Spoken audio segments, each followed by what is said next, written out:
ঘরের চৌকাঠে বসা যাবে না মনে করা। ভাঙা আয়না দিয়ে চেহারা দেখা যাবে না মনে করা। ডান হাতের তালু চুলকালে টাকা আসবে আর বাম হাতের তালু চুলকালে বিপদ আসবে মনে করা। রাতের বেলা কাউকে সুই সুতা দিতে নেই মনে করা। খালি ঘরে সন্ধ্যায় বাতি দিতে হয়, না হলে ঘরে বিপদ আসে মনে করা। মহিলার পেটে বাচ্চা থাকলে কিছু কাটাকাটি বা জবে করা যাবে না মনে করা। বৃষ্টির সময় রোদ দেখা দিলে শিয়ালের বিয়ে হয় মনে করা।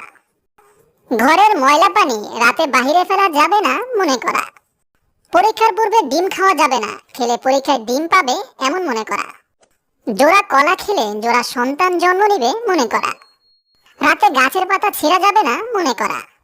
নতুন স্ত্রী কোনো ভালো কাজ করলে শুভ লক্ষণ মনে করা। রাতে নখ চুল ইত্যাদি কাটতে নেই মনে করা। গলায় কাটা বিঁধলে বিড়ালে পা ধরে মাপ চাইতে হয় মনে করা।